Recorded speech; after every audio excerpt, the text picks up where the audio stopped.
Untuk memulai acara kegiatan kita pada pagi hari ini, mari kita bersama-sama kita menyanyi lagu Indonesia Raya. Kami undang Bapak Ibu semua untuk pagi hari.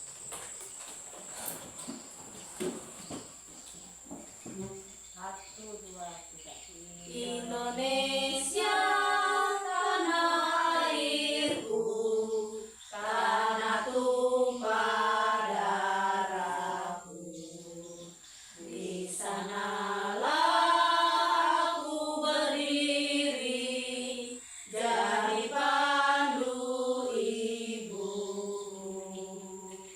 Indonesia kebangsaanku, bangsa dan tanah airku. Marilah kita berseru, Indonesia bersatu. Hiduplah tanahku, hiduplah negeriku, bangsaku, rakyatku semuanya. Bangunlah jiwanya, bangunlah badannya untuk Indonesia Raya. Indonesia Raya, merdeka, merdeka, tanahku, negeriku yang ku cinta. Indonesia Raya, merdeka, merdeka, hiduplah Indonesia Raya. Indonesia Raya, merdeka, merdeka, tanahku, negeriku yang ku cinta. Indonesia Raya, merdeka, merdeka, hiduplah Indonesia Raya. Hadirin dimohon duduk kembali. Sebelum kita melakukan aktivitas, marilah kita berdoa menurut agama dan keyakinan kita masing-masing. Berdoa mulai.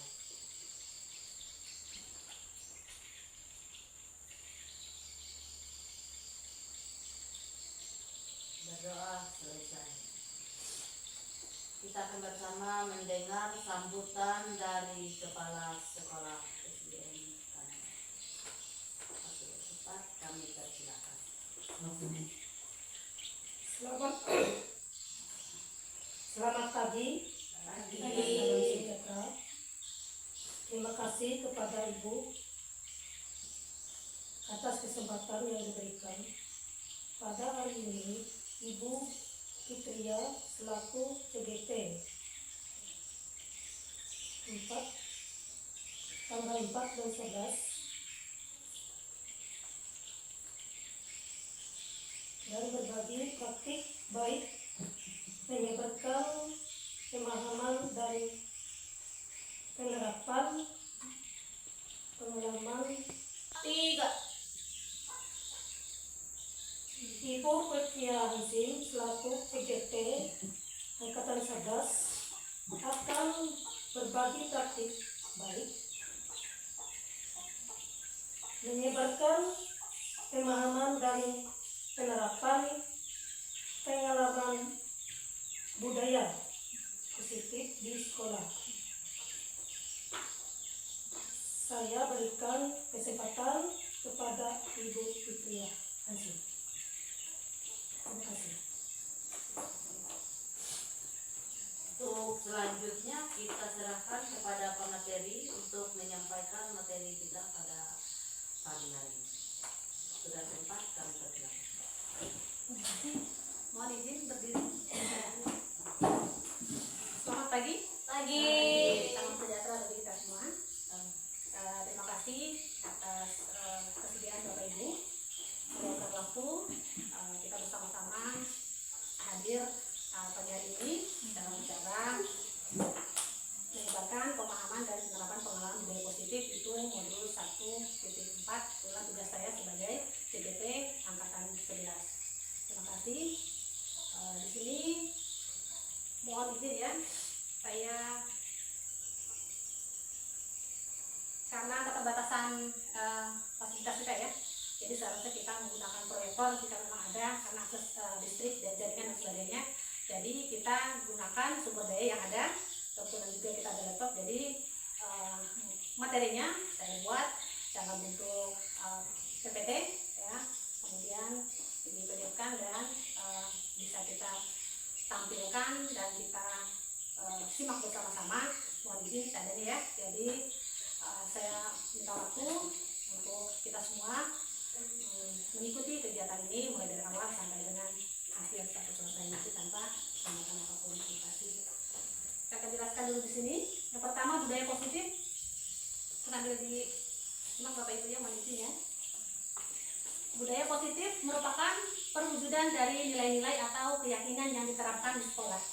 Ya, budaya positif dapat mendorong murid untuk mampu berpikir kritis, mandiri dan bertanggung jawab. Nah, konsep utama budaya positif ada 7 bagian ya yang kita kenal di sini.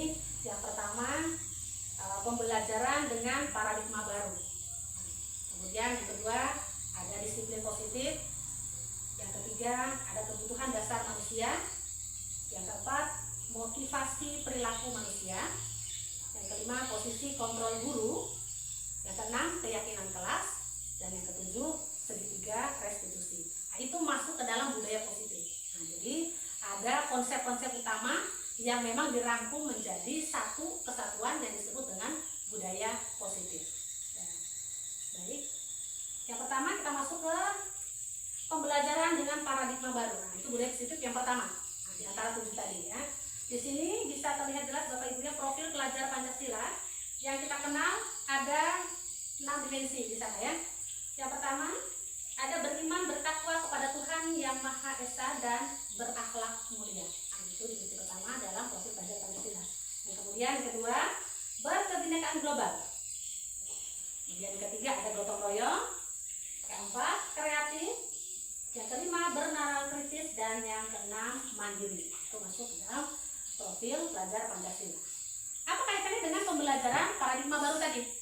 Nah, di sini pembelajaran dengan paradigma baru dirancang ya, dibuat berdasarkan prinsip pembelajaran yang berdiferensiasi sehingga peserta didik belajar sesuai dengan kebutuhan berdasarkan tahap perkembangannya untuk mewujudkan profil pelajar Pancasila. Jadi balik lagi, ya, pembelajaran berdiferensiasi ini sehingga para peserta didik ini belajar sesuai dengan kebutuhan. Jadi bukan lagi belajar yang seperti kita laksanakan sebelum Bapak Ibu yang mohon izin, kita kan biasanya belajar mengejar target. Oh, anak ini harus pintar, anak ini harus bisa baca, harus ini, harus itu, harus, semuanya serba harus. Artinya memaksa keadaan atau kehendak kita. Murid harus jadi seperti yang saya mau. Oh, ternyata setelah kita tahu pembelajaran dengan paradigma baru ini, oh saya maunya seperti apa? Oh, saya harus mengikuti murid. Saya menghamba pada murid. Saya belajar harus mengikuti keinginan murid. Begitu di sini maksudnya Bapak Ibu ya. Nah, jadi mengarahnya kemana? Dia bermuara kepada profil pelajar Pancasila. Ujung-ujungnya kita melahirkan karakter profil pelajar Pancasila pada diri peserta didik. Dengan apa tadi? 6 dimensi tadi ya di antaranya. Jadi paradigma baru ini sama-sama kita terapkan di lingkungan sekolah kita setelah kita mengetahui hal ini ya. Setelah saya menyebabkan pemahaman ini, saya berharap kita semua sama-sama belajar dan memperbaiki situasi dan cara belajar kita di kelas kita masing-masing. Baru nanti kita mengarahnya ke sekolah dan ke yang lainnya lebih luas. Oke, kita lanjut untuk pemaparan yang kedua yaitu tentang disiplin positif. Nah, ini masuk yang kedua ya dalam budaya positif. Apa itu disiplin positif? Disiplin positif adalah kebiasaan-kebiasaan hal yang baik yang mengajarkan anak untuk bertanggung jawab dan menumbuhkan kesadaran diri berdasarkan nilai-nilai kebajikan. Sebagai pendidik, tujuan kita adalah menciptakan peserta didik yang memiliki disiplin diri sehingga mereka berperilaku mengacu pada nilai-nilai kebajikan kebijakan universal dan memiliki motivasi dalam diri menuju perubahan perilaku ke arah yang lebih baik. Artinya disiplin positif ini kebiasaan-kebiasaan kecil kita ya, tidak harus dalam bentuk yang terlalu kompleks atau besar lingkupnya ya. Jadi menumbuhkan kesadaran itu, motivasi dalam diri itu bukan karena mereka terpaksa. Nah, jadi belajar itu tumbuh karena keinginan dari dalam diri. Oh, motivasi dari dalam diri. Saya ingin belajar, saya senang belajar, saya mau belajar. Itu yang kita harapkan muncul dari diri peserta didik. Nah, melalui tadi disiplin positif ya. Apa tadi? Mengacu pada nilai-nilai kebajikan universal. Yang di sini kadang kita lihat anak-anak, oh bisa jujur. Nah, kita apresiasi mereka jujur. Kemudian mereka disiplin dengan cara apa? Oh, datang tepat waktu, menggunakan seragam sekolah dengan baik sesuai dengan kelengkapan dan keseragamannya misalnya. Nah, itu boleh ya. Jadi apresiasi hal-hal kecil yang mereka lakukan melalui pembiasaan-pembiasaan tadi ya Bapak Ibu. Baik, kita lanjut. Yang ketiga di sini ada kebutuhan dasar manusia. Saya yakin kita semua pasti tahu ya apa itu kebutuhan dasar dan pasti punya kebutuhan dasar dalam kehidupan kita sehari-hari. Nah, kalau di sini kaitannya kebutuhan dasar nih Bapak Ibu ada 5 ya. Yang pertama yaitu bertahan hidup. Bertahan hidup. Yang kedua kasih sayang dan rasa diterima. Yang ketiga penguasaan. Yang keempat kebebasan dan yang kelima kesenangan. Kita masuk yang pertama dulu ya Bapak Ibu. Kita jelaskan sedikit dulu. Bertahan hidup ini masuk ke dalam lingkupnya itu adalah makanan, itu pakaian, kemudian tempat tinggal, keamanan dan kesehatan. Itu bagian dari kebutuhan dasar manusia yang pertama. Lingkupnya apa? Bertahan hidup. Kita mampu bertahan. Kalau kita tidak makan tidak mungkin ya Bapak Ibu ya. Nah, kita pasti kita perlu makan. Kemudian kita perlu tempat tinggal ya, untuk bernaung dari panas dan teriknya, kemudian hujan. Nah, kemudian kita perlu pakaian untuk apa? Ya untuk diri kita ya, melindungi diri kita. Kemudian kita perlu keamanan dan kesehatan. Perlu. Kalau kita sudah bisa makan, minum dan sebagainya, tapi kita tidak sehat misalnya. Nah, kita perlu juga sehat. Nah, itu juga ya. Kemudian kita perlu rasa aman. Nah, hidup itu harus aman. Nah, itu yang kita harapkan dalam bertahan hidup tadi ya. Nah, kemudian kebutuhan dasar yang kedua yaitu kasih sayang dan rasa diterima. Di sini Bapak Ibu menyayangi dan disayangi. Menyayangi dan disayangi. Kita perlu menyayangi seseorang, tapi kita perlu juga disayangi. Ya pasti begitu Bapak Ibu ya. Menyayangi dan disayangi. Kemudian perasaan diterima dalam kelompoknya. Memberi dan menerima perhatian. Kalau dia misalnya bergabung dengan teman-temannya tapi merasa diasingkan, nah itu termasuk dia perlu kebutuhan itu ya. Dia membutuhkan itu. Apa? Kasih sayang. Kalau dia merasa diasingkan dari teman-temannya, ini kalau kita berbicara peserta didik Bapak Ibu ya, sama seperti kita. Kalau misalnya kita jauh dari teman-teman kita, rekan kerja kita, pasti kita merasa saya ini sepertinya bukan tidak dianggap, tapi sepertinya saya ini kurang diperhatikan sama mereka. Bagaimana caranya? Saya akan melakukan sesuatu supaya kebutuhan saya itu terpenuhi Bapak Ibu ya. Nah, itu bagian dari kasih sayang dan rasa diterima. Kemudian yang ketiga adalah penguasaan. Nah, ini penguasaan di sini lingkupnya adalah dihormati, dipercaya, kemudian memberi pengaruh, diakui dan didengar. Nah, kalau dihormati di sini sama seperti kita tadi ya. Kalau kita menghormati orang, kita juga perlu dihormati. Tapi bukan kita harus hormatan, tidak Bapak Ibu ya. Nah, itu hukumnya pasti seperti itu ya. Kemudian yang dipercaya, bagaimana caranya supaya kita dipercaya?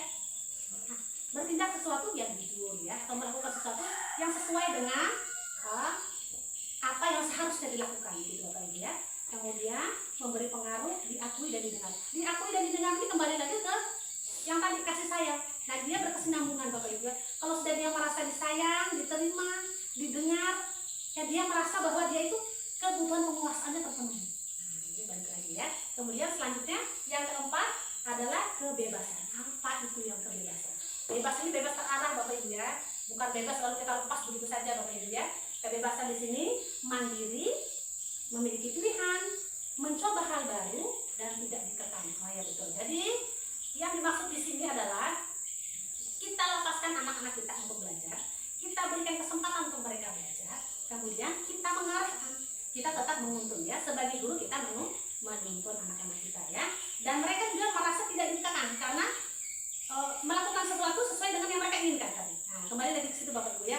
Oh saya oh ibu biarkan saya begini, saya bisa ini, saya bisa itu, tapi tidak dikekang. Atau mereka juga merasa bahwa melakukan sesuatu sesuai dengan apa yang mereka inginkan gitu ya. Kemudian yang kelima adalah kesenangan. Ini terakhir ya, di kebutuhan dasar manusia yang terakhir yaitu kesenangan. Bermain, humor, menikmati apa yang dilakukan dan tertawa. Jadi sama seperti teman-teman yang lainnya atau sama seperti hal-hal yang dilakukan pada umumnya. Senang apa? Saya senang bermain. Nah, saat bermain saya bermain, saya menikmati apa yang ingin saya lakukan. Nah, ya, sesuai dengan apa yang saya inginkan gitu ya Bapak Ibu. Baik, kita lanjut ke budaya positif yang keempat yaitu motivasi perilaku manusia. Nah, di sini motivasi merupakan dorongan yang timbul pada diri seseorang secara sadar atau tidak sadar untuk melakukan suatu tindakan dengan tujuan tertentu ya. Menghindari ketidaknyamanan dan hukuman. Ini ada dua ya. Ini adalah ekstrinsik. Nah, ekstrinsik itu motivasi dari luar, artinya dari luar diri ya. Menghindari ketidaknyamanan dan hukuman. Jadi peserta didik melakukan disiplin diri karena dia takut dihukum. Nah itu kalau asal dari luar ya. Kalau motivasi itu datangnya dari luar. Aduh saya nanti nggak berani ini, nanti takutnya saya begini. Jadi melakukan sesuatu itu karena takut dihukum. Nah itu Bapak Ibu ya. Itu kalau motivasi dari luar ya. Nah kemudian yang kedua, menghargai nilai kebajikan diri sendiri. Nah kalau itu adalah masuk ke motivasi intrinsik. Peserta didik melakukan disiplin diri karena sadar akan nilai kebajikan pada dirinya. Nah, itu yang dimaksud dalam motivasi dalam diri tadi yang intrinsik. Dia melakukan sesuatu karena dia tahu, sadar betul bahwa apa yang dia lakukan itu nilai kebajikannya yaitu dalam dirinya karena dia sadar kan ya. Itu kalau dalam diri maksudnya adalah timbul, ada, bisa dilakukan karena dia sadar bahwa itu sesuatu yang memang baik untuk dilakukan. Kemudian tidak baik untuk dilakukan, itu sadar betul ya. Itu motivasi dari dalam diri. Sama seperti kita kalau kita mengajar, kadang kalau kita pergi ke kelas misalnya sedang mengajar, ada timbul rasa, aduh rasanya malas saya mengajar, rasanya hari ini lelah, rasanya hari ini capek misalnya ya. Yang itu motivasinya apa sebenarnya dari luar? Yang menginginkan bahwa kita ini, ya sudah kalau saya tidak mengajar nanti bagaimana kewajiban saya, bagaimana? Nah akhirnya itu terpaksa. Munculnya itu karena terpaksa dari diri. Kalau motivasi intensif ini artinya dari dalam diri kita, oh kita datang dengan semangatnya, oh saya hari ini mengajar apa, saya sudah siap, saya siapkan bahan ini, bahan itu, saya sudah siap untuk mengajar masuk kelas dengan semangat yang ada dari dalam diri. Nah itu kembali lagi ke kita sebagai pendidik ya, motivasi intrinsik ini. Oke, lanjut. Nah ini masuk ke budaya positif yang kelima. Apa ya yang kelima ini? 5 posisi kontrol guru. Bapak Ibu pernah dengar posisi kontrol guru nih Bapak Ibu? Pernah dengar kan Bapak Ibu sebelumnya? Belum pernah dengar ya? Nah ini jelas Bapak Ibu ya. Kalau gambarnya ini bisa lihat Bapak Ibu. Yang pertama ada penghukum. Nah seperti kita lihat di situ Bapak Ibu ya. Kemudian pembuat merasa bersalah. Bisa terlihat tuh ya. Teman. Kemudian pemantau dan manajer Bapak Ibu. Bolehkah saya bertanya? Sepanjang kita mengajar selama ini Bapak Ibu, posisi kontrol mana yang pernah Bapak Ibu memposisikan diri Bapak Ibu? Posisi kontrol mana yang Bapak Ibu pilih, yang Bapak Ibu terapkan selama ini? Misalnya ya, di dalam kelas misalnya, atau sebelum-sebelumnya ya. Setelah tahunnya, ini saya jelaskan juga ya. Pertama adalah penghukum. Penghukum di sini kita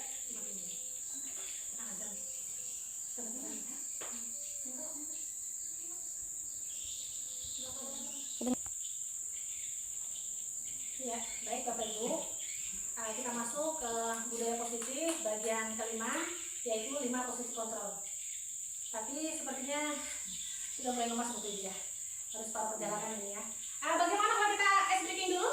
Mau?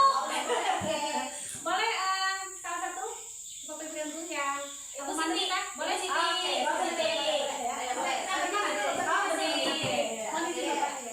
Ya semangat dulu. Sambal ya, ada sambal. Oke, ya semuanya nanti ikutin pukulannya 3 kali ya. Terakhirnya ikutin semua huah. Oke? Siap? Siap. Oke. Tepuk sambal. Ambil cabai. Ambil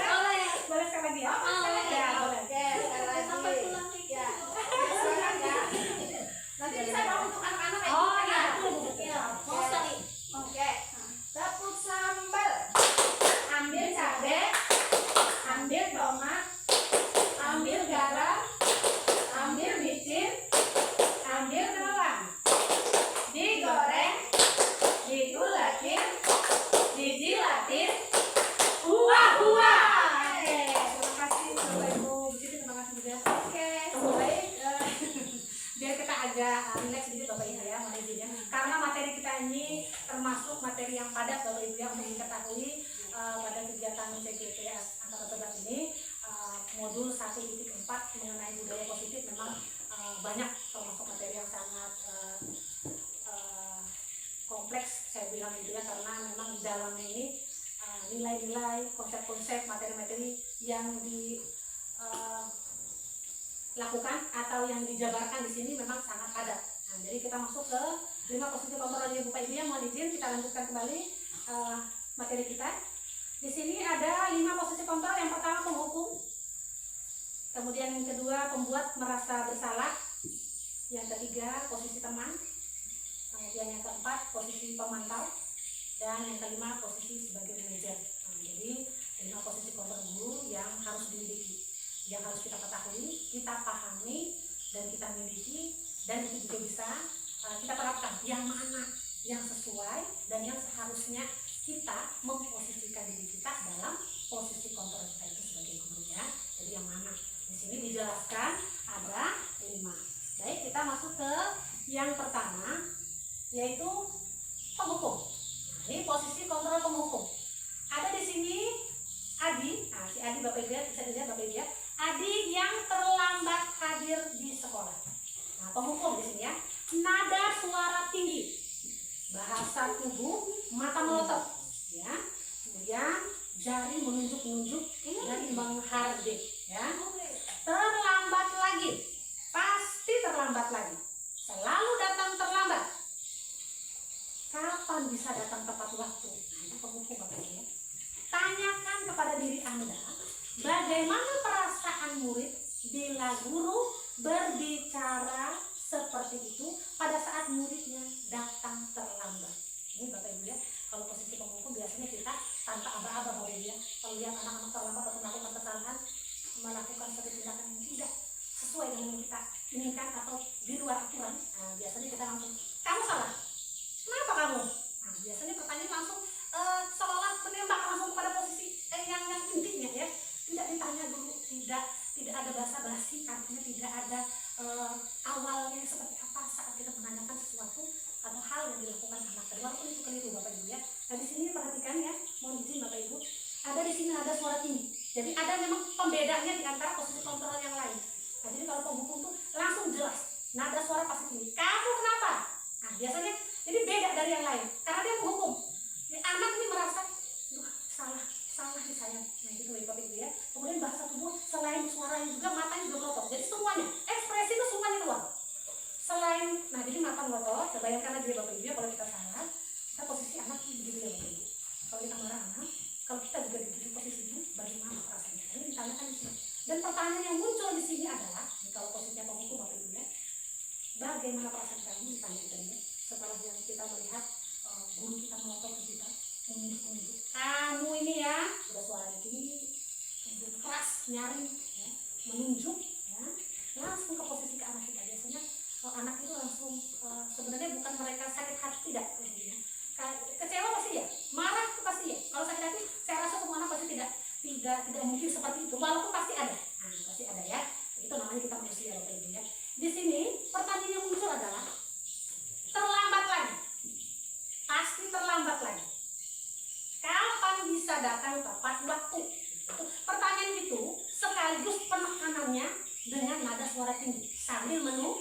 Nah, itu penghukum ya, yang biasa mungkin kita pernah lakukan sebelumnya, mungkin pernah kita lakukan Bapak Ibu ya. Nah, di sini sudah kita lihat posisi kontrol sebagai penghukum. Ini adik ya, adik yang terlambat hadir di sekolah. Nah, ini hasil. Ada tulisan hasil di sini Bapak Ibu ya, bisa dituliskan di sini. Kemungkinan murid marah, ya, mendendam atau bersifat agresif. Nah, bisa jadi sesudah kembali duduk, murid tersebut akan mencoret-coret bukunya atau meja tulisnya. Ya. Lebih buruk lagi, sepulang sekolah, murid melihat motor atau mobil Bapak Ibu ya, akan menggores kendaraan. Jadi kalau dia lihat kita pulang sekolah, tunggu aja nih, saya malas nih, karena memang ada seperti ini. Walaupun kita tidak berharap itu terjadi. Nah ya, pasti ada terbersit dalam pikiran mereka karena marah tadi. Marah karena sudah ditunjuk. Marah karena sudah dihardik tadi.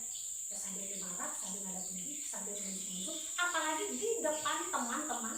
Ini mohon izin, kita sering belajar gitu ya. Saya juga kalau saya lupa ingat dulu pernah melakukan hal ini. Jadi setelah kita tahu pemahaman kita tentang posisi kontrol ini, dia berharap kita bisa menerapkannya di lingkungan kelas kita. Depan kecil dulu Bapak Ibu ya, lingkungan kelas kita dulu, baru di sekolah dan yang lainnya di dalam kelas gitu ya. Oke, ini untuk penghukum. Yang kedua, posisinya sebagai pembuat merasa bersalah. Ini lebih naik sedikit tingkatannya, agak sedikit baik sedikit ya, dari si penghukum tadi. Baik Bapak Ibu, penjelasannya di sini nada suara memelas. Ini lain lagi ya, memelas, halus, sedih, bahasa tubuh ini merapat pada anak. Oke, kita merapat pada anak, lesu. Jadi kita sambil mendekat, kita pasang posisi muka kita, ya wajah kita yang seolah-olah kita memelas pada mereka ya. Lalu dan kita berkata, Adi, kamu ini bagaimana ya? Kamu sudah berjanji dengan ibu tidak akan terlambat lagi. Kamu kenapa ya senang sekali mengecewakan ibu? Ibu benar-benar kecewa sekali. Nah, jadi kita memelas, seolah kita mengemis kepada mereka. Kenapa sih? Kan ibu sudah kasih tahu kemarin. Ibu kasih tahu sebelumnya. Nah, ini posisinya lebih lembut, lebih halus, tapi masih di posisi pembuat merasa bersalah. Jadi anak ini merasa dia nggak marah ya Bapak Ibu. Kalau sudah dengar ini pasti hatinya langsung luluh. Luluh itu bukan berarti dia langsung seketika merubah sikapnya, ya pasti ya. Nah, jadi dia merasa luluh dulu pertamanya. Jadi sampai di sini pertanyaannya adalah bagaimana perasaan murid bila ditegur seperti cara ini. Nah, beda dengan cara yang tadi Bapak Ibu ya, yang bohong tadi yang langsung ditembak kepada inti permasalahan. Kenapa kamu terlambat ini? Yang kedua ini membuat merasa bersalah. Ya, bagaimana perasaan murid bila ditegur seperti ini? Nah, kalau kita menggunakan cara yang lebih lembut lagi dari yang sebelumnya penghukum tadi, apakah ada perubahan? Nah, ya. Dan perubahannya bagaimana? Bedanya apa? Nah, dengan si penghukum tadi. Hasilnya di sini murid akan merasa bersalah. Nah, itu posisi kontrol ya. Hasilnya adalah murid akan merasa bersalah telah mengecewakan bapak ibu gurunya. Kemudian murid akan merasa menjadi orang yang gagal dan tidak sanggup membahagiakan orang lain. Kadangkala sikap seperti ini lebih berbahaya, ya, berbahaya dari sikap penghukum. Karena emosi akan tertanam rapat di dalam. Nah, ya Bapak Ibu ya. Murid menahan perasaan. Tidak seperti murid dengan guru penghukum, di mana murid bisa menumpahkan amarahnya walaupun dengan cara negatif, Bapak Ibu ya. Murid di sini tertekan seperti tiba-tiba apa ya, dia merasa bahwa oh saya ini memang salah sudah nih. Karena cara kita menegur dia dengan cara yang lembut tadi. Walaupun kita nada kita tidak sekeras yang pertama, lebih lembut, tapi kata-kata kita lebih menusuk. Nah, itu yang lebih ditekankan di sini ya. Tapi apakah posisi itu sudah tepat Bapak Ibu? Nah, jadi ya, di sini hasilnya adalah lebih berbahaya.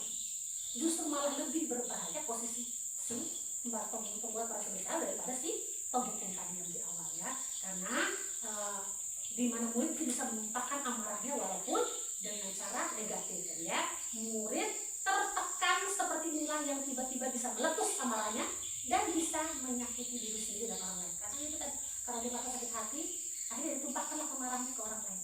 Dia lemparkan marahnya ke orang lain, dibuanglah marahnya itu ke teman-temannya. Nah, dia merasa sudah, ibu saya salah, saya yang salah. Apalagi dengan kata-kata ibu yang kamu sudah mengecewakan ibu, kamu sudah mengecewakan ibu. Artinya dia sudah berjanji sebelumnya, ya Bapak Ibu. Walaupun tadi katanya lebih lembut, tapi ingat ini posisinya juga berbahaya, ya. Posisi pembuat merasa bersalah juga masih belum tepat, Bapak Ibu ya. Baik, kita masuk ke posisi yang ketiga, posisi kontrol sebagai teman. Nah, ini nih sebagai teman. Nada suara di sini Bapak Ibu ya ramah, akrab, kemudian bercanda, boleh sekali bercanda kalau nada ini ya di si posisi teman tadi ya.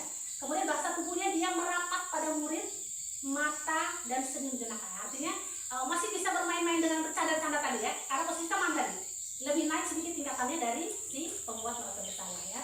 Nah, di sini contohnya adalah Adi, ayolah, bagaimana sih kamu? Kemarin kamu sudah janji ke bapak bukan? Kenapa terlambat lagi? Nah, jadi sambil tertawa. Jadi ini obrolan santai, obrolan ringan gitu ya. Tapi ini pasti kena di dia, kena di muridnya ya. Tujuan kita tadi ya. Coba perhatikan sekali lagi Bapak Ibu ya. Adi, ayolah, bagaimana sih kamu? Kemarin kamu sudah janji ke bapak bukan? Kenapa terlambat lagi? Nah, jadi sambil ada keseringan senyum sedikit supaya suasana ya tadi seperti teman, seolah-olah kita adalah teman dia, gitu Bapak Ibu ya. Nah jadi di sini sambil tertawa ringan, ya sudah tidak apa-apa. Nah, duduklah sana, nanti Bapak Guru bantu. Nah, jadi artinya bagaimana kita memposisikan diri kita sebagai teman. Nah, nanti balik lagi apakah posisi ini sudah tepat Bapak Ibu ya. Nah itu kita balik lagi ya. Jadi posisi yang mana, posisi kontrol yang kita gunakan dalam penerapan 5 posisi kontrol ini tadi ya, masuk yang masalah kasus ini tadi ya. Nah di sini hasilnya bagaimana ya Pak Sani tadi ya? Bagaimana? Ini hasilnya adalah murid akan merasa senang dan akrab dengan guru karena dia menjadi temannya. Nah, karena guru itu memposisikan diri sebagai temannya. Nah, ya. Kemudian ini termasuk dampak yang positif. Nah, bagus berarti ya, dampaknya positif. Hanya saja di sisi negatif murid menjadi tergantung pada guru tersebut. Nah, ini ada lagi negatifnya. Dia tergantung. Nah, tergantung pada guru ya. Bila ada masalah, dia merasa bisa mengandalkan guru untuk apa Bapak Ibu? Untuk membantunya. Kami tergantung dari ya. Oh, nggak ada ibu juga. Jadi balik lagi kamu. Apakah posisi sudah baik ya dari kita mandiri? Padahal tujuan kita menggali masalah tadi supaya dia mau jujur bercerita di awal tadi ya. Kalau posisi teman. Nyatanya malah dia justru tergantung. Merasa bahwa ada ibu, bapak-bapak aja, pusaka ibu juga. Nah, tapi balik lagi dia merasa bahwa dia bisa mengandalkan guru gitu ya. Akibat lain dari posisi teman, ini akibat lainnya adalah Adi hanya akan berbuat sesuatu bila yang menyuruh adalah guru tersebut. Ah itu tadi. Kalau guru itu yang nyuruh pasti seketika langsung ya. Dan belum tentu berlaku yang sama dengan yang lainnya. Berarti arti tadi balik lagi ke tergantungan. Nah, murid tadi merasa tergantung karena dia guru yang memposisikan diri sebagai teman tadi dalam hal posisi kontrol penerapan dalam kasus ini tadi ya si Andi. Oke, balik lagi ke 4. Oke, posisi pemantau. Ini yang keempat Bapak Ibu ya. Ada 5 tadi posisi kontrol, kita masuk ke 4-nya yaitu pemantau. Apa itu pemantau itu Bapak Ibu? Nada suara datar, lebih datar ya Bapak Ibu ya. Kemudian bahasa tubuh yang formal. Nah, pertanyaannya di sini, nah ini percakapannya Bapak Ibu ya. Adi, tahukah kamu jam berapa kita memulai? Tahu Pak? Dijawab tadi ya. Kemudian kamu terlambat 15 menit. Apakah kamu sudah mengerti konsekuensi yang harus dilakukan bila terlambat? Nah, jadi si anak menjawab, paham Pak, saya harus tinggalkan kelas pada jam istirahat nanti dan mengerjakan tugas ketertinggalan saya. Ya benar. Nanti pada saat jam istirahat kamu harus tinggal di kelas untuk menyelesaikan tugas yang tertinggal tadinya. Berarti dia ini sebagai pemantau posisinya, ini sebagai pemantau. Nah, apa hasil yang didapat dari posisi pemantau ini? Mari sama-sama kita lihat Bapak Ibu ya. Murid memahami konsekuensi. Dia tahu konsekuensi. Dia paham betul konsekuensi yang harus dijalankan karena telah melanggar salah satu peraturan sekolah. Kemudian guru tidak menunjukkan suatu emosi yang berlebihan. Nah, karena dia tadi sebagai pemantau ya, tidak menggebu-gebu, tidak marah, tidak menunjuk-nunjuk, tidak juga lembut, tidak juga, tapi datar saja gitu Bapak Ibu ya. Kemudian guru tidak menunjukkan suatu emosi berlebihan, menjadi marah atau membuat si pelaku merasa bersalah. Dia murid itu tetap dibuat tidak nyaman, yaitu dengan harus tinggal kelas. Nah, artinya konsekuensi tadi atas hal yang sudah dilakukan atau karena dia melanggar aturan tadi Bapak Ibu ya. Guru tetap harus memantau murid pada saat mengerjakan tugas di jam istirahat karena tidak bisa ditinggal. Artinya yang pemantau ini tadi tetap tingkatannya lebih tinggi lagi dari si 3 posisi sebelumnya ya. Hukum, tempat merasa bersalah, kemudian teman, nah ini pemantau. Kita masuk kepada yang terakhir posisi kontrol yaitu manajer Bapak Ibu ya. Nah ini Bapak Ibu pada manajer di sini, nah nada suara yang digunakan itu nada tulus.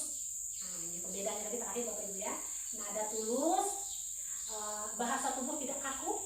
Nah, jadi pertanyaan begini Bapak Ibu, Adi, apakah kamu mengetahui jam berapa sekolah dimulai? Nah, ya pertanyaan Bapak Ibu, jawabannya tahu Pak, jam 7. Ya, jadi kamu terlambat. Kira-kira bagaimana kamu akan memperbaiki? Jadi posisi manajer ini posisi kontrol yang paling ideal Bapak Ibu ya, yang harus dimiliki kita sebagai guru. Nah, di sini ya. Nah ini menjelaskan di sini saya bisa menanyakan teman saya Pak untuk mengerjakan tugas saya. Nah, kalau memang artinya gini, dia kalau posisi kontrol manajer ini sudah paling kalau kita bilang teratas, tidak juga teratas ya, posisi kontrol yang paling sering digunakan dan yang akan diterapkan di kelas, misalnya di kelas baru di sekolah kita ya, kepada kasus-kasus yang terjadi. Nah tadi karena kita menghindari tadi si penghukum tadi ya, kalau penghukum kita kan jangan sampai anak merasa dia tertekan tadi, jangan sampai anak merasa dia terancam tadi ya, karena sudah ditunjuk. Kemudian kalau kita balik lagi ke posisi yang kedua, pembuat merasa bersalah, benar juga, tapi dia akhirnya merasa, oh saya ini bagaimana ya, nggak ada gunanya saya ini. Nah jadi ada sisi positif negatif dari situ setiap posisi kontrol tadi ya. Kalau masuk ke posisi 5, Bapak Ibu mohon izin, kira-kira untuk 5 posisi kontrol tadi mana ya Bapak Ibu yang menurut Bapak Ibu paling relevan atau sesuai atau ideal? Ini kalau saya balik lagi pertanyaan kepada kita semua Bapak Ibu ya, untuk kita terapkan di kelas kita masing-masing, kemudian masuk ke lingkup sekolah kita, supaya apa ya, kita bisa memposisikan diri kita saat terjadi sesuatu masalah atau anak melanggar peraturan dan sebagainya Bapak Ibu ya. Bagaimana Bapak Ibu? Kira-kira ini kalau misalnya saya balik lagi pertanyaan begini nih, posisi kontrol mana ya Bapak Ibu yang kita terapkan kalau kita kasus ini Bapak Ibu? Apakah posisi yang pertama, kedua, ketiga, keempat, atau yang kelima Bapak Ibu? Boleh? Bu Evi? Apakah dari yang kelima atau ketiga? Ini yang kelima Bu. Oh kelima? Ayo boleh kelima. Kadang saya dulu sebelumnya ya, kalau yang belum tahu nih, saya memang memposisikan diri saya sebagai teman Bapak Ibu. Hampir sering saya sebagai teman. Ternyata itu tidak tepat, bukan salah Bapak Ibu ya, tidak tepat. Jadi setelah saya mempelajari modul ini, membaca, memahami, ternyata posisi teman ini justru malah membuat mereka tergantung dengan kita. Biar aja, aku ada ibu, apa-apa, jadi dia tidak berkembang. Kan dia memiliki motivasi dalam dirinya juga tadi ya. Jadi kalau melakukan kesalahan, ya begitu lagi, kesalahan begitu lagi. Nah gitu ya. Berarti posisi yang saya ambil itu masih kurang tepat. Nah setelah tahu penerapannya, pemahamannya tentang budaya positif ini, kalau termasuk dalam posisi kontrol ini, barulah kita bisa pelan-pelan mencoba untuk memahami, menerapkan di kelas kita masing-masing Bapak Ibu. Apakah kita setuju untuk menggunakan posisi kontrol ini Bapak Ibu yang manajer tadi? Setuju Bapak Ibu? Ya. Baik, kita masuk ke contoh lain penerapan 5 posisi kontrol ya. Untuk penghukum, nah di sini Bapak Ibu ya ada contoh lainnya ya. Penghukum, karena kamu ribut terus dan tidak mau diam, silakan berdiri dengan satu kaki di depan kelas. Ini contoh lainnya Bapak Ibu ya. Ini contoh lainnya, boleh dilihat Bapak Ibu ya. Untuk penghukum tadi ya, yang tadi contoh si Adi terlambat. Nah ini contoh lainnya yang bisa kita lihat ya Bapak Ibu ya. Karena kamu ribut terus dan tidak mau diam, silakan berdiri satu kaki. Itu termasuk penghukum ya. Kalau ada contoh kita mungkin di kelas pernah belajar dan sebagainya, nah, lihat ya posisi kontrol gitu ya. Kemudian yang kedua, pembuat merasa bersalah. Berapa kali Bapak harus mengingatkan kamu? Bapak kecewa. Itu ada kata-kata penekanan di situ Bapak Ibu ya, kecewa. Ditekan kata-kata itu ya. Bapak kecewa sama kamu. Ini pembuat merasa bersalah. Jadi si anak ini merasa, oh saya ini tadi kembali lagi seperti yang dia merasa, saya tidak berguna, saya nggak bisa banggakan orang lain, nggak bisa membanggakan orang lain. Nanti posisi itu juga masih posisi yang belum ideal ya, belum tepat kan. Kemudian yang ketiga adalah teman. Nah ini posisi teman, ya udah nggak apa-apa. Nah ini bahasnya lebih ini lagi ya. Kamu tidur di pembelajaran kali ini, pertemuan minggu depan jangan lagi ya. Nah jadi bahasanya lebih akrab ya, jadi seperti teman gitu ya. Kemudian yang keempat adalah pemantau. Nah contoh lainnya ya, kamu sudah melakukan kesalahan dan sudah mengetahui konsekuensinya. Sekarang kerjakan dan segera kumpulkan. Nah itu ya Bapak Ibu ya. Kemudian yang terakhir adalah manajer. Apakah kamu tahu kesalahan kamu? Nah kira-kira bagaimana kamu memperbaiki kesalahan ini? Jadi posisi kontrol itu yang terakhir ya Bapak Ibu sebagai manajer yang diterapkan dalam posisi kontrol dalam menangani kasus atau masalah yang terjadi pada murid-murid di sekolah kita ya. Baik, sekali lagi Bapak Ibu, yang terakhir adalah keyakinan kelas. Belum Bapak Ibu ya, ada 7 tadi ya. Yang keenam keyakinan kelas. Keyakinan kelas ini satu. Nah, saya katakan Bapak Ibu ya. Mengapa kita memiliki peraturan tentang penggunaan helm pada saat mengendarai kendaraan roda 2 atau motor. Coba Bu Siti sudah cukup. Sudah. Posisi 38.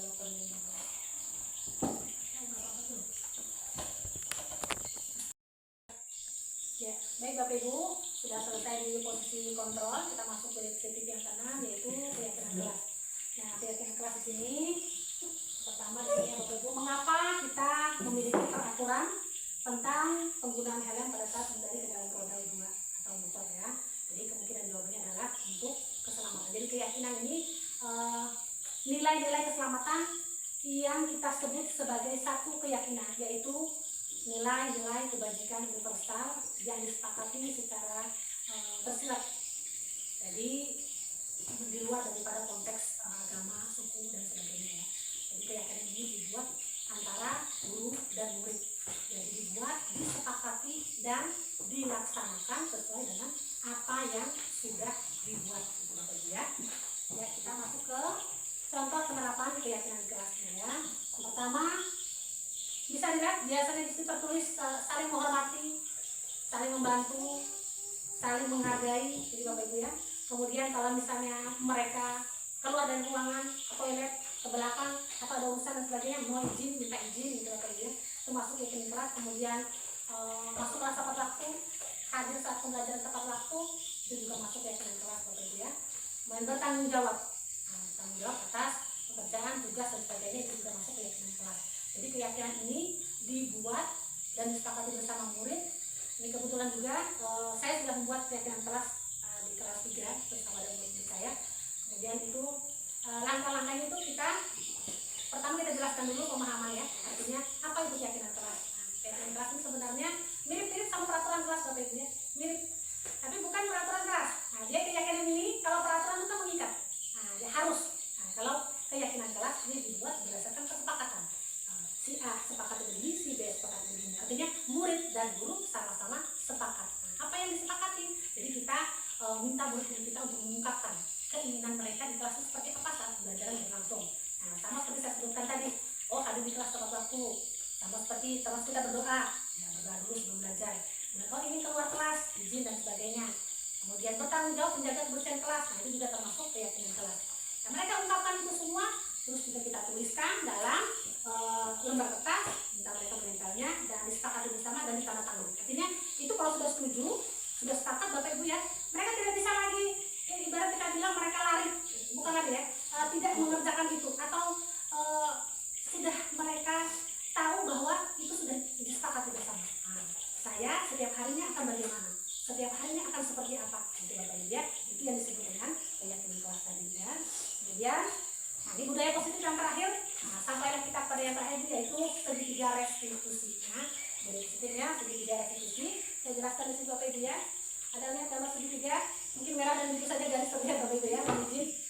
Segitiga restitusi adalah suatu proses dialog yang dijalankan guru atau orang tua ya di sini ya, agar dapat menghasilkan murid yang mandiri dan bertanggung jawab. Jadi membantu murid memiliki tujuan, disiplin positif dan memperbaikinya setelah berbesar. Artinya segitiga restitusi ini tujuannya menggali apa yang mereka lakukan, kesalahan-kesalahan seperti apa, kemudian caranya yang dilakukan, bagaimana untuk mendapatkan solusi, dan setelahnya mereka bisa memperbaiki dirinya. Di sini yang pertama adalah validasi.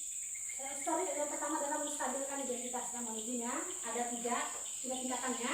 Jadi segitiga restitusi itu 3 tingkatan.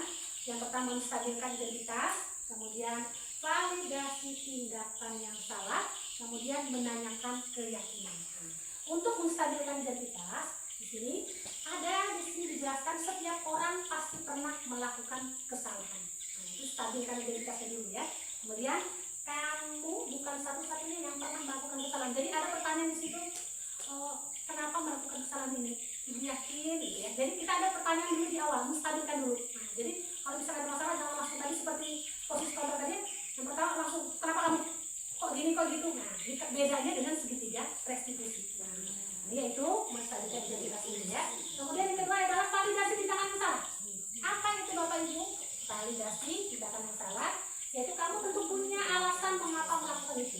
Kemudian adakah cara yang lebih efektif untuk mendapatkan apa yang kamu butuhkan. Jadi validasi tindakan yang salah itu kita menanyakan kepada mereka bahwa yang kamu lakukan atau yang dia lakukan itu pasti beralasan. Itu tadi cara kita untuk memvalidasi tindakan mereka ya. Yang terakhir adalah menanyakan keyakinan. Sama seperti sebelumnya. Setelah kita buat keyakinan, ada masalah atau terjadi sesuatu pada murid, kita gunakan segitiga restitusi ini, kita kembalikan lagi pada pertanyaan yang tadi. Keyakinan kelas. Menanyakan keyakinan adalah apa? Keyakinan kelas apa yang sudah disepakati. Kalau kita sudah sepakat ya, ada keyakinan kelas, kemudian pertanyaan selanjutnya, kamu ingin menjadi orang yang seperti apa? Sudah tahu punya keyakinan. Nah, kalau sudah punya keyakinan, kalau kamu melanggar keyakinan apa yang harus kamu lakukan? Ya, jadi keyakinan mana sih yang kamu langgar? Keyakinan mana yang sudah kamu langgar? Nah, jadi diingat oleh siswa itu. Balik lagi kita pertanyakan kepada keyakinan. Setelah itu nanti mau kita tanyakan, kamu ingin menjadi murid yang bagaimana sih tentangnya? Jadi itu setelah yang pertama menstabilkan identitas, kemudian validasi tindakan yang salah, yang terakhir kita tanyakan keyakinan ya. Itu masuk ke budaya positif yang terakhir yaitu segitiga restitusi ya. Nah, segitiga restitusi ini tadi sudah dijelaskan ya. Berbuat salah tadi ya, tidak apa-apa. Apakah kamu sudah menjadi teman yang baik buat dirimu sendiri? Nah, ini standar identitas tadi secara rincinya seperti ini Bapak Ibu ya. Kita bisa menyelesaikan masalah ini. Bapak Ibu tidak tertarik mencari siapa yang salah. Nah, itu tadi masuk ke menstabilkan identitas tadi. Ini kalau misalnya kita masih bingung, masih rancu, masih ambigu, sepertinya saya ini sudah tepat belum ya menyelesaikan kasus anak. Nah, ini masuk ke segitiga restitusi yang pertama. Tingkatan pertama tadi yang menstabilkan identitas ya. Yang di sini ditanyakan adalah kamu kenapa melakukan seperti itu? Tadi di sini pertanyaannya berbuat salah itu tidak apa-apa. Tapi itu bukan membenarkan, Bapak Ibu ya. Bukan membenarkan apa yang dia lakukan. Tidak ada manusia yang sempurna. Jadi kita jelaskan kepada mereka, semua orang pasti pernah berbuat salah. Ibu juga seperti itu. Nah, itu masuk ke menstabilkan identitas Bapak Ibu ya. Nah, tahap yang kedua yaitu validasi tindakan yang salah tadi yang sudah saya jelaskan di depan. Masuk ke sini adalah padahal kamu bisa melakukan yang lebih buruk dari ini. Nah, jadi kita tekankan lagi di pertanyaan selanjutnya ya. Kamu pasti punya alasan mengapa melakukan hal ini. Jadi kita yakini bahwa anak itu melakukan sesuatu pasti ada alasan. Nah, sama seperti kita ya. Kalau kita melakukan sesuatu pasti punya alasan. Alasan yang memang bisa menguatkan hal itu ya. Kemudian kamu boleh mempertahankan sikap itu, tapi kamu harus menambahkan sikap yang baru. Nah, bukan berarti membenarkan Bapak Ibu ya. Nah, kemudian masuk ke tahap ketiga yaitu menanyakan keyakinan tadi Bapak Ibu. Apa yang kita percaya sebagai kelas. Nah, kemudian nilai-nilai apa yang sudah disepakati tadi ya, yang disepakati bersama antara murid dan murid. Kemudian kamu mau menjadi orang seperti apa setelahnya. Jadi setelah menanyakan keyakinan, apa sih sebenarnya yang kamu harapkan dalam diri kamu ke depannya, Bapak Ibu ya. Nah, baiklah, nah ini akan saya tampilkan contoh. Ini kemarin kasus kebetulan saya membuat kasus ini dengan murid ya. Ini contoh segitiga restitusi di kelas saya.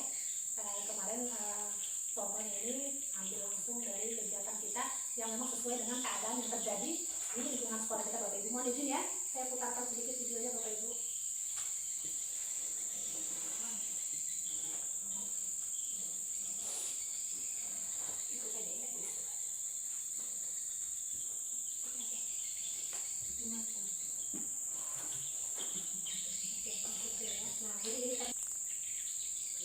Ya, baik Bapak Ibu, ini saya tampilkan sedikit ya contoh penerapan segitiga restitusi yang telah saya buat Bapak Ibu ya. Ini untuk ini Bapak Ibu untuk kita lihat dan pahami bersama ya.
contohnya Bapak Ibu ya, sambil dilihat ya. Mohon izin ya.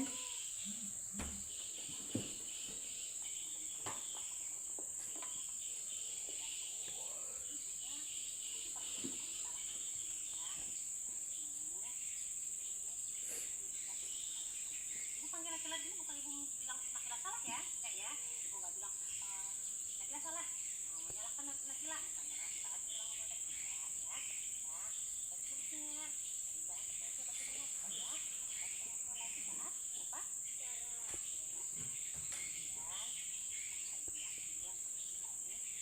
Alasannya, apa tadi jadi ngobrol sama Novi? Apa? Tadi ngobrol sama Novi tadi di barisan. Apa tadi?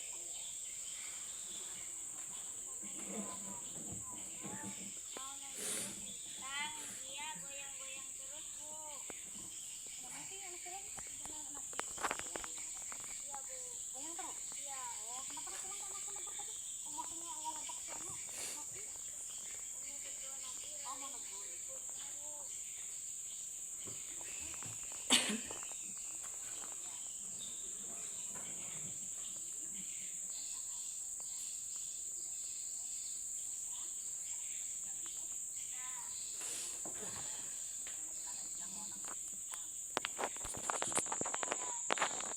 Habis upacara lalu menegurnya, Bu.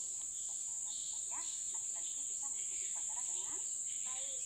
Kapan Nabila mulai melakukannya? Senin depan, Bu. Saya janji nggak ngobrol lagi, Bu. Ingat tidak keyakinan kelas yang kita buat yang kita sepakati bersama? Ingat, Bu. Kira-kira keyakinan apa tuh yang berkaitan dengan hal ini tadi? Disiplin.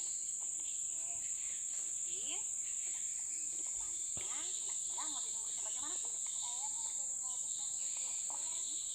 Tidak bermain-main saat upacara, Bu. Baiklah, sekarang kita sedang melakukan solusinya. Dan diyakini, kira-kira pasti bisa menanamkan nilai-nilai keyakinan ini dengan baik. Terima kasih, Bu. Amin. Sekarang boleh kembali ke teman-temannya.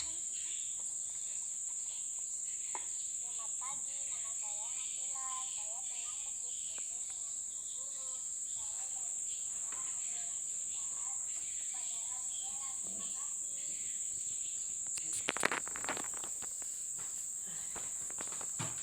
Ya, baik Bapak Ibu ya.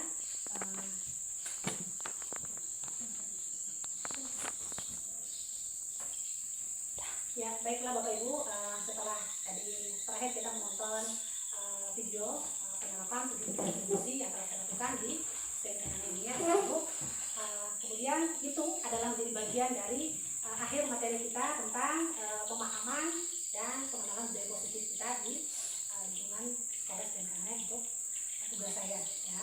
Kemudian selanjutnya saya buka sesi tanya jawab jika memang ada pertanyaan dari Bapak Ibu guru, silakan. Saya buka ya, silakan Bapak Ibu. Ya, Bapak Ibu. Iya, Bu. Nah, sebenarnya sedikit saja pertanyaan saya. Ini kan untuk posisi dalam 5 posisi kontrol tadi ada penghukum, kemudian rasa bersalah, ada yang pengawas, kemudian sebagai teman, dan yang terakhir yaitu manajerial.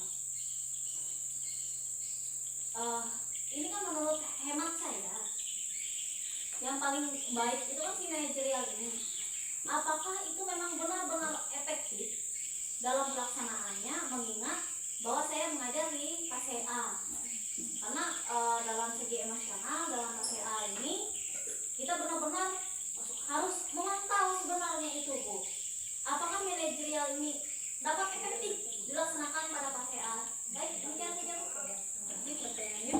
Boleh selanjutnya Bapak Ibu jika ada. Saya, Bu, mau bertanya. Ya, silakan Bapak Ibu. Iya. Bagaimana itu agar siswa itu konsisten menerapkan dari keyakinan kelas yang kita buat di dalam kelas? Mohon izin saya masih sambil berdiri Bapak Ibu ya. Oke, nah, untuk pertanyaan pertama terima kasih kepada Bu Irawati. Kembali ke PPA ya, bicara masalah PPA. Berarti anak kelas 1 dan 2. Nah, di sini ditanyakan adalah efektif atau tidak untuk posisi kontrol sebagai manajer jika memang ada terjadi masalah atau kasus pada anak-anak kita ini tadi ya. Sudah dijelaskan di awal tadi bahwa 5 posisi kontrol mulai dari penghukum, kemudian membuat merasa bersalah, teman, pemantau, dan terakhir adalah manajer. Itu posisi yang paling ideal Bapak Ibu mau izin adalah posisi manajer. Dan apakah efektif? Saya yakin dan saya rasa itu memang efektif. Paling efektif bisa kita terapkan di lingkungan sekolah kita untuk menangani kasus-kasus ini. Ini tidak terlepas daripada apakah ada fase A atau fase B. Jadi kita bisa memposisikan diri kita sebagaimana mestinya dalam posisi kontrol tadi. Kalau kita balik kepada teman, posisi kontrol itu memang bagus untuk anak. Apalagi anak-anak kelas 1, dia merasa dimanja, disayang, dihormati, disayang, diterima. Kemudian dia merasa bahwa nanti dia tergantung. Nah, kita malah takut. Justru hal itu yang kita takutkan. Jadi tujuan kita untuk menerapkan posisi kontrol sebagai manajer ini supaya itu benar-benar kita membuat diri kita netral. Memposisikan bahwa tidak sebagai pembuku, tidak juga sebagai teman. Jadi posisi itu saya yakin itu akan menjadi lebih efektif dan bisa kita terapkan di sekolah kita. Mohon izin Bu Wilayah ya. Kemudian selanjutnya untuk pertanyaan yang kedua, yaitu bagaimana cara agar siswa itu bisa konsisten menerapkan keyakinan kelas. Nah, kembali lagi Bapak Ibu ya, ini untuk semua kita ya, kembali lagi mengenai pembiasaan. Kita lakukan pembiasaan. Hal yang dilakukan walaupun kecil, kalau dia terbiasa dan dilakukan berulang-ulang, nah terjadi terus-menerus, bahkan setiap hari, itu akan menjadi pembiasaan. Dan kalau mereka terbiasa, saya yakin tanpa disuruh, tanpa diminta pun, hal itu akan mereka lakukan Bapak Ibu ya. Dan itu pasti bisa terjadi untuk siapapun. Mulai dari diri kita dulu ya. Kalau di kelas tadi kan saya bilang untuk anak-anak murid kita nanti akan berdampak kepada murid yang lain. Jadi pelan-pelan kita mulai menerapkan, pelan-pelan juga dilakukan pembiasaan kecil dan itu berkelanjutan.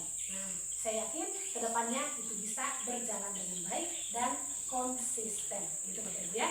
Bagaimana untuk jawaban saya, bisa diterima Bapak Ibu? Bisa. Ya, sangat mudah dipahami Bu. Terima kasih banyak atas jawaban Ibu. Terima kasih kembali. Baiklah, untuk sesi tanya jawab saya rasa sudah cukup. Saya tutup sampai di sini. Sebuah sesi saya tentang berbagi praktik baik, tentang penyebaran pemahaman budaya positif. Saya kembalikan lagi kepada pemandu acara. Silakan Ibu. Oke, terima kasih dari Ibu Fitria Hasim, SPD, yang telah memaparkan beberapa materi tadi tentang kegiatan praktek baik pemahaman budaya positif di sekolah kita. Dan itu mudah-mudahan kita di SDN bisa melaksanakan atau menerapkan positif budaya positif di sekolah kita. Demikian acara kita pada saat ini.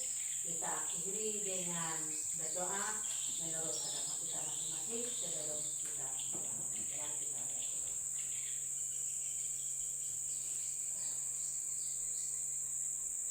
berdoa selesai. Apa itu keyakinan kelas? Belum tahu ya? Oh, belum tahu. Oke, sekarang dijelaskan ya. Keyakinan kelas itu adalah sesuatu yang kita sepakati, yang kita yakini bersama, dan itu dijalani sesuai dengan apa yang sudah kita inginkan, kita harapkan ke depannya bagaimana ya. Jadi sepakat. Jadi nanti dari siswa nanti Ibu meminta untuk mengungkapkan keinginan kalian maunya kelas itu seperti apa ya. Jadi seperti apa, mau keyakinan yang bagaimana di dalam kelas kita ya. Jadi kita sepakati bersama, nanti Ibu akan meminta siswa dan siswa Novi menuliskan keyakinan ya. Bisa? Ada yang mau menulis? Mau ya, dibagikan ya.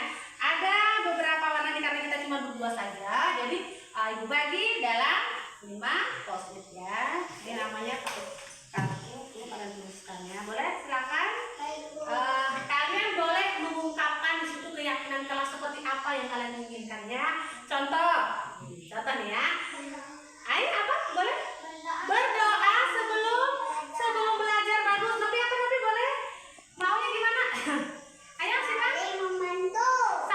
Saling membantu boleh. Cukup kan? Lagi? Boleh maunya apa, Man? Tadi maunya apa? Apa? Menjaga? Kebersihan kelas boleh. Ya itu harus ya, benar. Apa lagi?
menjaga kebersihan kelas. Ingatkan ya, tulis deh, boleh.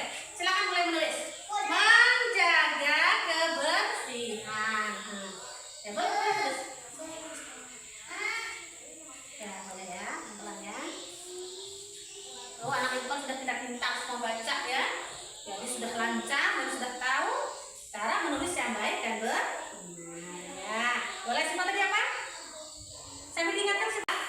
Karena kalian sudah menuliskan keyakinannya di kertas tadi, sama-sama sekarang kita bahas yang sudah kalian tulis tadi ya. Baik, Bu. Baik, mulai dari Siapa boleh? Baik, Bu. Nah, apa yang kita tulis tadi? Saling menghormati. Saling menghormati. Baik. Untuk Novi apa? Apa nih? Kebersihan. Nah, jangan bingung ya. Warnanya kuning ya, jadi tidak kami sana. Silakan apa lagi? Kalau bosan duduk di sini, Halo? duduk di sana. Oh, kita boleh pindah tempat duduk begitu ya kalau bosan ya. Oke, lanjut lagi sih. Novi boleh apa? Masuk Masuk kelas tepat waktu. Bagus. Masuk kelas tepat waktu. Ya, simpan lagi. Apa lagi? berdoa Berdoa sebelum belajar. Iya, belajar. Lanjut lagi, Novi. Boleh. Apa tadi? Saling menolong, saling membantu, saling menolong ya. Apa lagi sih, Pak? Bilang tolong kalau ada Bilang tolong kalau ada kesusahan ya. Novi lagi? sisa satu. Apa lagi? Sisa satu. Kalau Kalau dikasih teman, apa tadi? Bilang terima kasih. terima kasih. Apa lagi? Minta izin kalau mau ke WC. Minta izin kalau mau ke WC. Masih ada? Oh, masih ada. Apa ini? Masuk kelas tepat waktu. Oke, berarti sudah semua ditulis ya? Sudah kita bahas bersama sekarang. Kita mau tempelkan. Nanti kita sambil memilih ya. Ada yang sama tadi ya? Ada yang sama tadi? Ah, nanti kita sambil melihat sambil kita tempel, kita pilih yang sesuai dan yang kita sepakati tadi ya. Oke, baik, silakan Novi dan saya maju ke depan. Ibu bantu, ibu bawa dengannya kita siap untuk menempel. Boleh, silakan. Siapa dulu mana? Novi boleh? Ya, dan susun yang pertama apa biasanya? Kegiatan yang pertama ngapain dulu? Berdoa. Berdoa. Mama cari berdoa. Cari dulu berdoa. Biasanya kegiatannya gitu ya. Berdoa. Sepakat ya? Ayo, Novi, boleh Novi? Berdoa dulu ya. Boleh? Kalau pertama masuk biasanya apa dulu kita? Berdoa. Oke, sudah. Berdoa. Boleh sih Sipa? Tempelkan Sipa. Berdoa sebelum Belajar. bantu tempelkannya. Ada berdoa. Ini punya sih. Cepat. Novi, Novi apa Novi? Mana Novi? Ayo boleh? Itu apa nih? Ayo. Saling Boleh. Ya, boleh. Silakan. Bu, mencarilah. Ayo. Kita tempelkan dulu yang ini ya. Saling membantu. Betul. Ayo, nggak apa-apa. Ya. Silakan ditempelkan di sana ya. Oke. Boleh ya, membantu. Tapi yang nempelkan sebelah sini boleh? Apa tadi ya?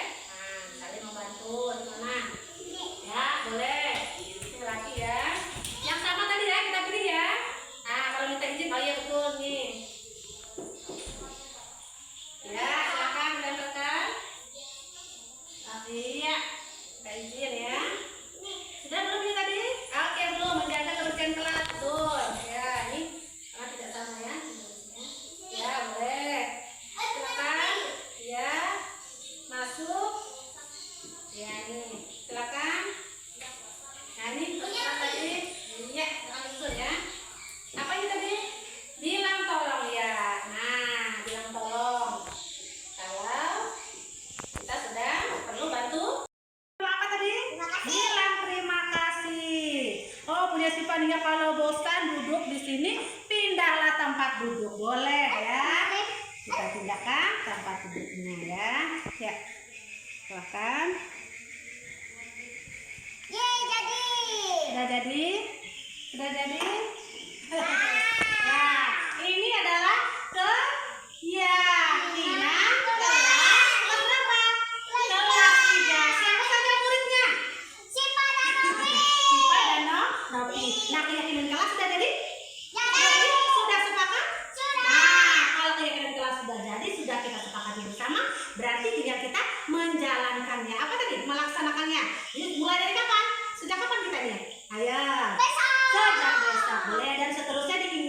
bahwa kita punya keyakinan ke nah sekarang ibu mau kalian boleh deh menandatangani ya mata buat dan kita sepakati bersama yang terakhir apa? Kita tanda tangan dulu ya. Bersetujuan berarti keyakinan jelas kita sudah disepakati bersama dan disetujui bersama ya. Nah ini ibu tuliskan di sini nanti ya. Boleh ditulis namanya Asifa ya. Ibu tuliskan namanya ya. Siapa di sini Asifa ya. Nanti Asifa yang menandatangani ya. Asifa di sini Novita. Oke. Lihat silakan Asifa tanda tangan di sini di atas ya. Bisa tanda tangan ya? Bisa? Bisa. Boleh. Silakan tanda tangan. Tapi di sini nanti ya. Cari namanya. Ayo boleh. Ya silakan. Oke. Cantik deh. Ayo. Satu lagi. Iya. Iya tanda tangan aja. Oke, dah. Ada? Oke, ditambah yang terakhir ya. Oke, karena ini sudah ditandatangani, berarti kita sudah sepakat. Dan kapan kita mulai menjalankannya? Bisa ya? Bisa. Sudah sepakat ya? Kalau begitu, terima kasih karena hari ini kalian sudah bersama-sama dengan ibu membuat keyakinan kelas untuk kelas 3 kita ini ya. Jadi mudah-mudahan besok dan seterusnya bisa kita laksanakan dengan baik. Terima kasih. Dijumkan. Editor. Kalian boleh anaknya istirahat ya, sudah capek kalian. Ya, istirahat ya.